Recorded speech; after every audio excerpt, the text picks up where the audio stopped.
dulu dalam hal mari kita tolong menolong, semuanya diikat dengan ikhlas dan reda apa yang telah diberi oleh Allah Taala. Namun perlu diketahui bahwa hal-hal yang merusak persatuan dan persaudaraan maka kita hindari. Ada jangan kita semuanya tahu asli saling menakut-nakuti, jangan kita saling ingat, jangan kita saling lebih, jangan kita siri dan jangan kita saling cuek antara satu dengan yang lain. Itulah hal-hal yang perlu kita jaga dan mudah-mudahan insyaallah marilah kita kuatkan dan kokohkan organisasi kita ini untuk bersinergi kerjasama dengan semua ormas Islam yang ada di Sulawesi Selatan dan menghilangkan semua sekat-sekat perbedaan dan dapat membuat tergabungnya silaturahim antara satu dengan yang lain. Insyaallah modal yang dimiliki oleh BKIMN Sulawesi Selatan memiliki modal insyaallah pengurus organisasi masing-masing punya kelebihan dan kemampuan di bidang masing-masing. Makanya itu program yang dibentuk dalam organisasi ini ada 3 program. Pertama, program organisasi dan pengembangan lembaga. Artinya kita akan berusaha mengembangkan organisasi ini sampai ke seluruh daerah kabupaten kota Sulawesi Selatan. Yang kedua, ada lembaga dakwah dan komunikasi digital. Insyaallah.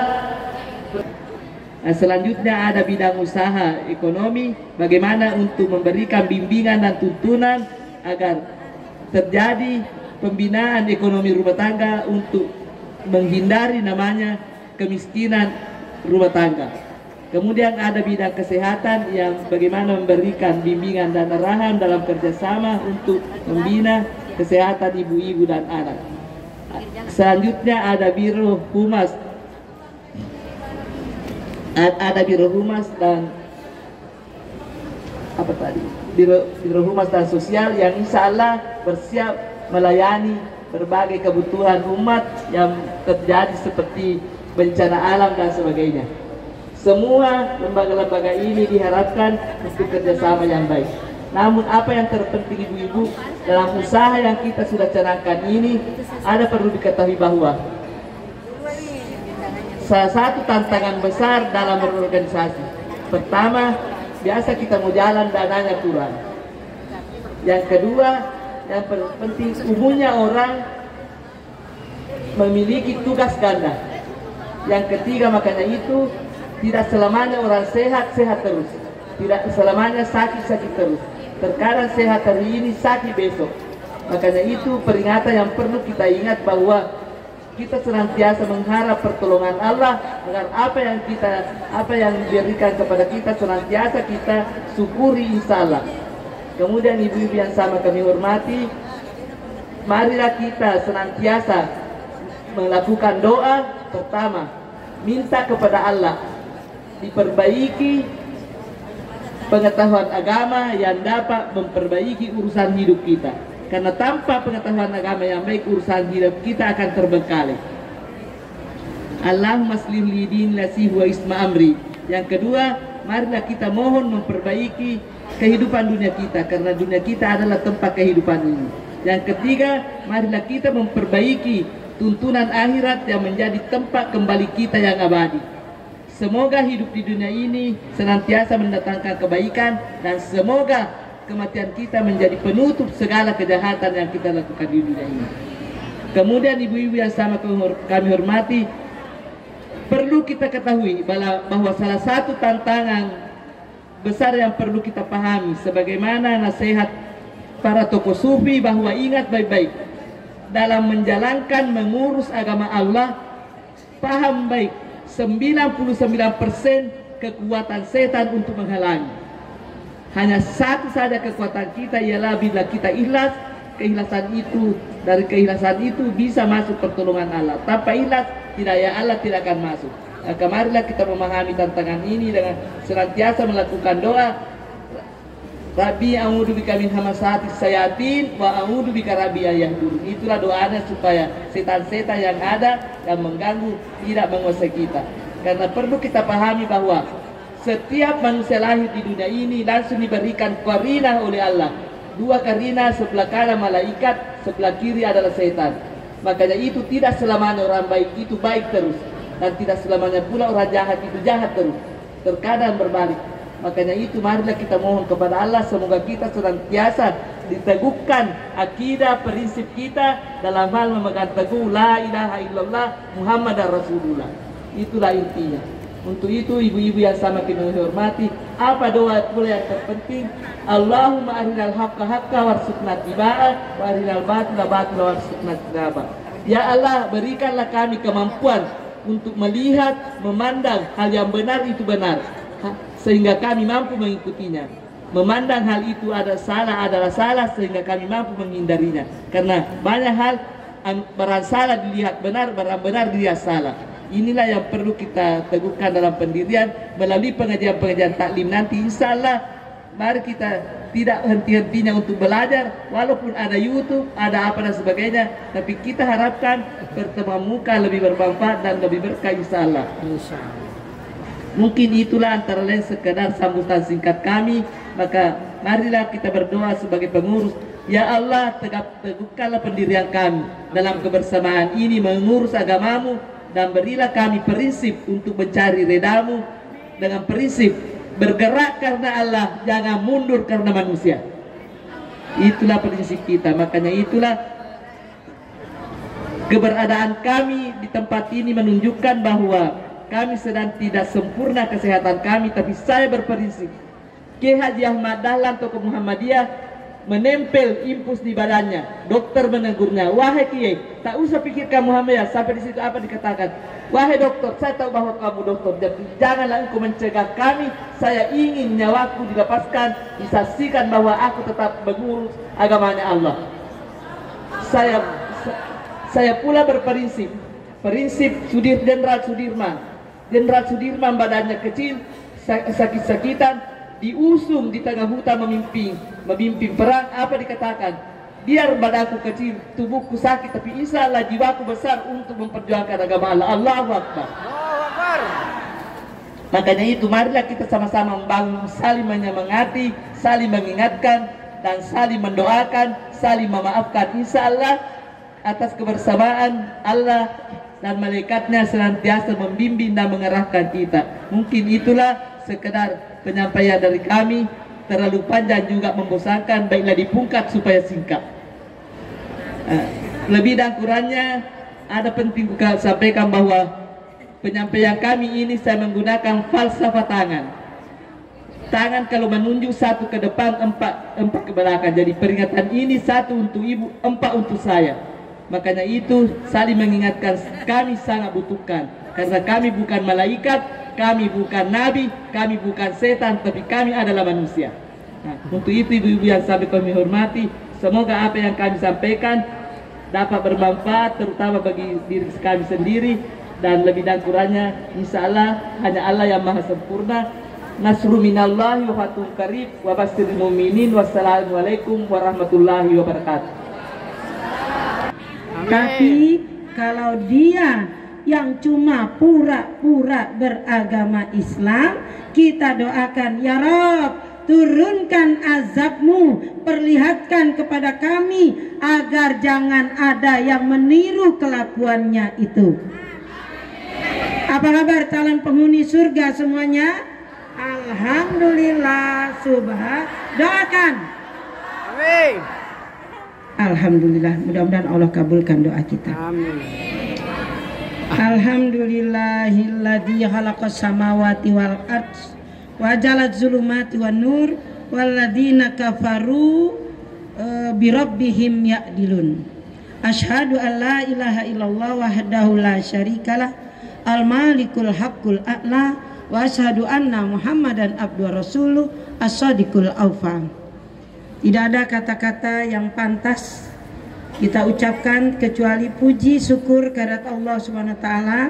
Hari ini kita bisa hadir bersama-sama di masjid yang mulia ini, masjid yang kalau kita duduk di dalamnya melaksanakan silaturahim, mengadakan kajian-kajian Al-Qur'an, mengadakan kajian-kajian As-Sunnah, maka sama dengan pahalanya seolah-olah kita sudah sholat sunat 100 rakaat. Siapa yang sudah pernah sholat 100 rakaat sholat sunat? Tidak ada. Tapi duduknya kita di sini adalah sama dengan sholat sunat 100 rakaat. Salawat dan salam pada junjungan kita Nabi besar Muhammad Sallallahu Alaihi Wasallam dan keluarganya, para sahabatnya. Mudah-mudahan salawat dan salam juga tercurah untuk kita sebagai pengikutnya yang setia. Ibu-ibu, perlu saya sampaikan bahwa Badan Koordinasi Majelis Taklim Masjid Dewan Masjid Indonesia berawal dari keputusan Muktamar Nasional yang dilakukan oleh Dewan Masjid Indonesia yang ke-6 tahun 2006. Dilahirkanlah dalam keputusan itu ada 4 nama untuk membidangi tentang muslimah. Di dalamnya ada nama Profesor Dr. Masyito, ada nama Dr. Maisaro Ali, ada nama saya Nurdiati Atma, ada nama Munifah Sarwani. Waktu itu kami hanya sebagai departemen di DPP Dewan Masjid Indonesia. Karena saya sudah aktif di organisasi sejak umur 13 tahun, yaitu organisasi pelajar Islam Indonesia. Cuma dari mulai tukang bagian paduan suara atau gerak jalan atau demo-demo, maka saya sudah tahu kalau organisasi itu cuma di dalam bentuk departemen, maka kami tidak bisa gerak luas. Gerak langkahnya sempit, kebanyakan hanya nanti dijadikan sebagai seksi konsumsi kalau ada acara, seksi penerima tamu kalau ada acara. Kami tidak mau, maka kami bentuklah yang bernama Badan Otonom BKMM DMI di pusat. Sebetulnya Jawa Barat sudah lebih dulu. Kami membentuknya diresmikan pada tahun 2013. Tatkala Munas pertama kami canangkan pada tahun 2007. Jadi BKMM itu berdirinya 2007. Keputusan Muktamar Nasional DMI 2006, 2007 langsung kami deklarasikan di Gedung Istora Senayan yang jumlah tamu yang hadir 84.000 orang. Sampai saya nangis lihat orang-orang datang, tidak ada satupun yang saya kasih transport. Mereka datang sendiri untuk menghadiri tablik akbar. Tapi memang kami kasih hadiah door prize. Ada door prize haji, ada door prize umroh, sehingga datang berduyun-duyun untuk menghadiri acara tersebut. Waktu itu ketua umum Dewan Masjidnya adalah Bapak Dr. Tarmizi Tahir yang pernah jadi Menteri Agama. Beliau hadir, ada foto-fotonya, dan alhamdulillah ternyata disambut. Seluruh Indonesia segera mengadakan. Maka tahun 2013 September diadakanlah muktamar yang pertama BKMM DMI. Dari Sulawesi Selatan hadir, kalau nggak salah ada 5 orang, dipimpin oleh Ibu Dr. Nurnaningsih MA. Sehingga sidang-sidang pleno di Munas tersebut kami memilih wakil-wakil dari daerah Sumatera, dari Aceh, yaitu Ibu Anissa Daud. Dari daerah Sulawesi, Ibu Nurnaningsih. Dari daerah Kalimantan, Ibu Rohana Jamal. 3 orang ini menjadi ketua sidang-sidang pleno. Ibu Nurnaningsih sebagai ketua, Ibu Rohana Kamal menjadi anggota, Ibu Anissa Daud sebagai sekretaris. Beliaulah yang menandatangani keputusan-keputusan muktamar pertama BKMM. Takbir, Allahu Akbar. Jadi begitu hebat Sulawesi Selatan, dari awal sudah ikut. Tapi apa yang terjadi? Rupanya muktamar berikutnya DMI ada orang nakal di dalamnya yang mengganti keputusan muktamar itu, bahwa Badan Otonom BKMM DMI adalah merupakan sebuah badan otonom yang dia punya ADART sendiri, yang dia juga punya muktamar sendiri, semuanya sudah ada. Dan oknum ini sudah dipecat oleh Pak Yusuf Kalla, dan dialah yang merubah seolah-olah ini dibentuk oleh DPW. Itu sebabnya Ibu Nurnaningsih menjadi terkendala mau dilantik. Oleh karena itu hari ini saya sampaikan bahwa apa yang selama ini bersimpang siur di sini, bahwa badan otonom ini tidak benar. Yang tidak benar adalah kalau BKMM dilantik oleh Dewan Masjid, karena dia adalah sebuah badan otonom seperti di Muslimat NU, ya kan? Ada NU, organisasi besarnya, ada Muslimat, badan otonom, punya muktamar sendiri.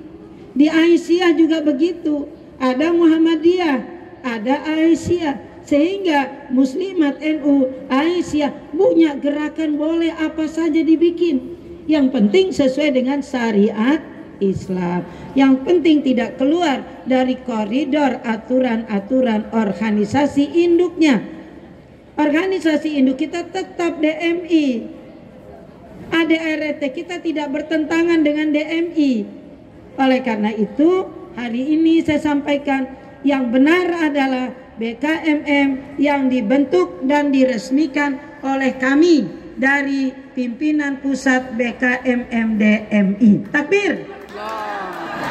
Mudah-mudahan pengumuman ini tolong dirilis, disampaikan kepada masyarakat di Sulawesi Selatan bahwa BKMM DMI yang benar adalah yang dilantik oleh Ketua Umum PP BKMM DMI. Kemudian ibu-ibu Sri Kandi dari Dewan Masjid Indonesia, ingat, sebentar lagi kita ini sekarang sedang berada di tahun politik. Kita tidak ikut berpolitik, tapi kita harus mengerti politik. Nabi pindah dari Mekah ke Madinah, apa yang beliau katakan? Hai orang Yahudi yang banyak di Madinah, kalian boleh tinggal di sini, tapi ingat, jangan ganggu agama Islam, karena saya sudah mendirikan daulat Islamia, negara Islam. Kalian boleh tinggal di sini, tapi jangan atur-atur, jangan ganggu agama Islam. Itu namanya apa? Politik. Dan ingat, kalian tidak boleh menguasai perdagangan. Selama ini yang memonopoli perdagangan di Madinah adalah mereka orang Yahudi. Tapi setelah masuk daulat Islamia, maka beliau dengan keras menyatakan tidak ada monopoli dalam perdagangan, semua dikuasai oleh pemerintah yang bernama daulat Islamia. Jadi oleh karena itu ibu-ibu, kita harus mengerti politik yang akan datang ini. Ibu, beberapa bulan yang lalu saya naik taksi di Jakarta.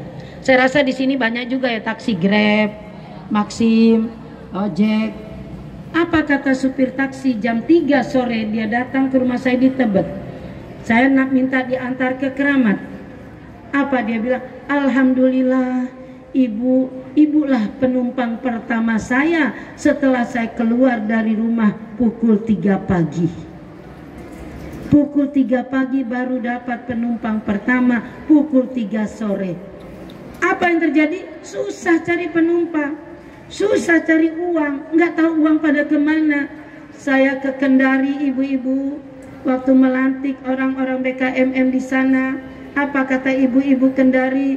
Bunda, gunung kami gede-gede sudah bolong, isinya nikel yang lebih mahal dari emas, dan kami tidak tahu uangnya kemana. Kemarin saya datang ke IKN, ke Kalimantan Timur, pelantikan juga. Apa mereka bilang? Kami diajak ke IKN, tanahnya luas, banyak hutannya, banyak pohonnya. Jangan cari polisi, cari manusia satu aja nggak ketemu, karena begitu luas, penduduknya sedikit. Misalnya ada orang menurunkan warganya 200 juta di situ, tidak ada yang satu pun tahu.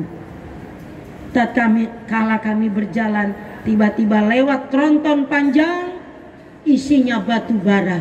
Apa kata ibu-ibu Samarinda? Bunda, itu batu bara kami harganya triliunan, tapi nggak tahu kemana pergi uangnya. Inilah yang terjadi saat ini. Oleh karena itu, ingat, Allah telah berfirman dalam surat Al-Hajj ayat 41. Alladzina immakkannahum fil ard aqamus shalah wa atau zakah wa amaru bil ma'ruf wa nahaw 'anil munkar. Orang-orang yang akan diberikan kekuasaan di muka bumi, kata Allah, dia yang mereka aqamus shalah, mendirikan sholat dengan benar. Bukan sholat wajib 5 waktu saja. Sholat tertua sebelum sholat 5 waktu adalah sholat tahajud. Maka wajib seorang yang akan menjadi penguasa di muka bumi adalah yang sholatnya benar. Apa arti sholat? Pendekatan diri dengan Allah. Hablum minallah, dekat dengan Allah. Malam hari tahajud menangis, dekatkan diri pada Allah. Dan yang kedua, wa atau zakah, melakukan hablum minanas, memberikan zakatnya kepada orang-orang sekitarnya yang membutuhkannya. Itu sebabnya kalau kita sholat, tutup dengan salam. Mulai dari sini, assalamualaikum warahmatullahi wabarakatuh, sampai di tengah sini. Assalamualaikum warahmatullahi, sampai di tengah. Orang di sekitar kita semuanya mendapat doa keselamatan, keberkahan dari Allah Subhanahu wa taala. Itulah Islam. Jadi orang yang akan mendapatkan kekuasaan di muka bumi, kita harus lihat salatnya betul atau tidak, zakatnya betul atau tidak, amar ma'rufnya betul atau tidak, dia laksanakan atau tidak. Itu yang harus kita pilih untuk yang berkuasa di muka bumi ini. Amin. Oleh karena itu, ibu-ibu sekalian, BKMMDMI Provinsi Sulawesi Selatan punya potensi besar. Sulawesi Selatan punya Pak Yusuf Kalla, orang yang kuat. Kita punya Pak Yusuf Kalla, ini kebanggaan kita. Mudah-mudahan beliau diberikan oleh Allah umur yang barokah. Amin. Dan kita semuanya, Ibu Nurnaningsih, ketuanya yang ada di Provinsi Sulawesi Selatan ini, yang sudah berjuang di BKMM sejak tahun 2013, pakai nama BKMMDMI, sudah berkomunikasi dengan seluruh Indonesia, tapi baru bisa kami lantik pada hari ini. Mudah-mudahan pelantikan hari ini mendatangkan keberkahan bagi bangsa dan umat Islam yang ada di Sulawesi Selatan. Ibu-ibu yang saya hormati, sebagai Sri Kandi, mujahidah-mujahidah yang ingin melawan kezaliman, menghadirkan keadilan, maka yang pertama program kerja, perbanyak kader-kader muslimah kita, perbanyak kader-kader calon ustazah-ustazah kita, perbanyak calon mubalighah-mubalighah kita. Kenapa? Tatkala saya naik taksi tahun 2000, seorang supir taksi lihat dari kaca spion, "Ibu pulang ngaji ya?" "Iya." "Kenapa nak?" "Saya sudah larang istri saya ngaji." "Lah kenapa?" "Habis gaji saya habis buat baju seragam.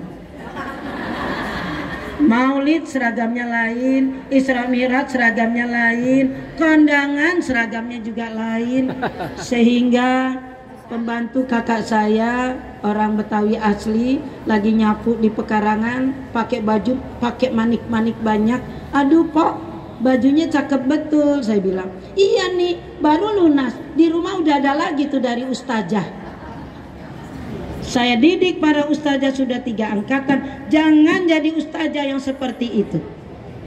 Karena para nabi-nabi mengatakan dalam Al-Quran, kami tidak minta upah dengan mengajarkan Al-Quran. Upah kami mir rabbik, upah kami cukup dari Allah Subhanahu wa ta'ala. Seorang pengurus BKMMDMI, jadilah, contohlah cara nabi-nabi. Ternyata kita tidak dikasih uang oleh majelis taklim, kita tidak miskin.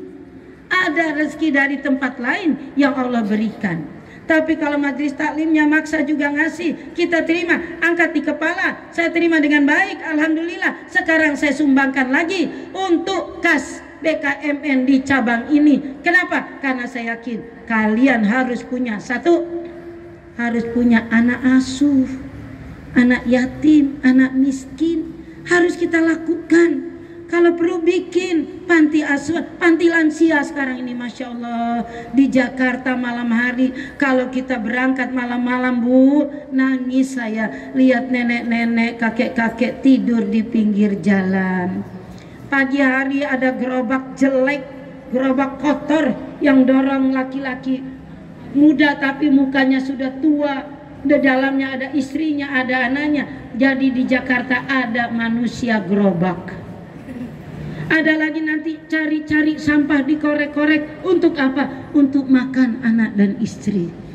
Negara kita pernah dikatakan oleh orang Saudi Arabia, tatkala naik pesawat lewat Indonesia, dia berteriak, Masya Allah, Tabarakallah, sebuah surga sudah ada di Indonesia. Jannatu Aden tajri min tahtihal anhar. Bukankah itu surga di Quran? Kebun-kebun, buah-buahan, sayur-sayuran, segala macam isi alam itu banyak sekali, indah sekali.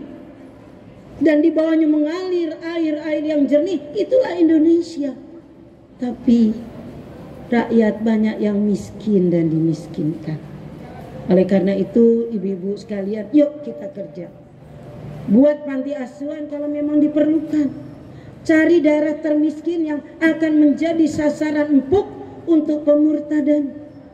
Sekarang agama di luar Islam sudah nggak laku. Uskup agungnya yang di Romo sudah banyak yang masuk Islam. Karena tatkala dia membaca Al-Quran, mencari hal-hal di Quran yang akan merusak, yang akan merusak agama Islam, ternyata nggak ketemu. Justru malah semakin dia dalami Al-Quran, semakin dia mencintai Islam. Maka mereka sekarang larinya ke Indonesia, negara yang sedang berkembang.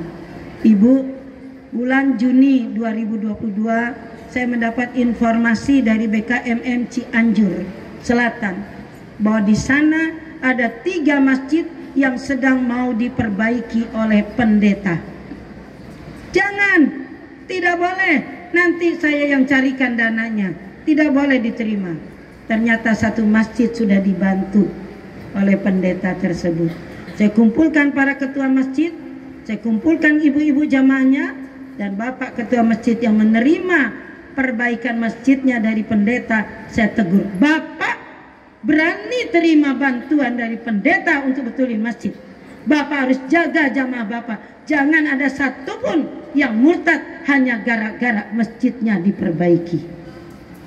Dan yang sedih lagi, kemudian terdengar berita Pilkades, pendeta tersebut akan menjadi calonnya salah seorang.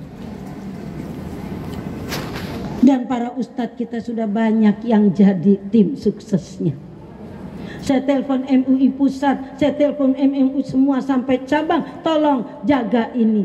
Saya diminta kumpulkan ustadz-ustadz, tokoh-tokoh, ulama-ulama yang ada di Cianjur Selatan. Saya kumpulkan ada 100. Ya Allah, nangis lagi saya. Kenapa? Mereka tokoh, mereka kita muliakan, tapi mukanya juga muka orang perlu dibantu. Alhamdulillah saya dibantu oleh Bapak Wakil Ketua Umum Pak Safrudin. Mudah-mudahan Allah memberi barokah kepadanya. Diberikan sejumlah uang. Dan seluruh pengurus pusat ikut menyumbang. Saya bilang nyumbang walaupun cuma 1.000 perak, supaya tertanam nama kita di situ, bahwa kita peduli terhadap umat Islam yang sedang terancam. Apa yang terjadi? 4 orang calon dari Islam, 1 orang pendeta. Rupanya pendeta ini sudah bertahun-tahun di situ, membuat di rumahnya pelatihan UMKM gratis. Tapi di sebelah sana gedung baptis. Manusia mana yang gak suka dengar gratis? Berbondong-bondonglah ikut yang gratis. Alhamdulillah saya dapat saran dari seorang kiai yang beliau kebetulan juga seorang dokter dan doktor. Dia mengatakan, bacakan seluruh rakyat, suruh baca surat Al-Baqarah ayat 250. Doa tatkala tentara Talut dengan Nabi Musa melawan tentara Jalut. Apa doanya? Rabbana afrik alaina sabran wasabit aqdamana wansurna alal qaumil kafirin. Nanti saya kasih ini, cuma saya kebawa satu, sebetulnya banyak. Saya cetak 5.000 lembar, tempelkan di rumah mereka semua, tempelkan di jalan-jalan, tempelkan di masjid, baca antara asar sampai maghrib 1000 kali. Alhamdulillah, perjuangan kita tidak sia-sia. Ternyata dari 4 calon yang Islam ini yang berhasil 1 orang. Berarti yang pendeta tidak jadi. Sujud syukur kita semuanya. Oleh karena itu ibu-ibu sekalian, menjelang ke depan ini, tolong nanti Ibu Nurnaningsih ini dicetak. Perbanyak. Kemarin saya cetak kalau cuma 1000 lembar mahal. Tapi tatkala cetak 5.000 lembar, harganya jatuhnya cuma Rp700 1 lembar. Jadi lebih baik kita cetak 5.000 lembar, bagikan tiap-tiap kota, mereka nanti perbanyak sendiri atau bagaimana, sehingga bisa lebih semua orang kita tempelkan di masjid, tempelkan di mana-mana, dan kita pengurusnya baca Bu, kita baca. Kalau baca doa kan nggak harus di tempat sholat ya, boleh sambil goreng ikan, asal jangan di kamar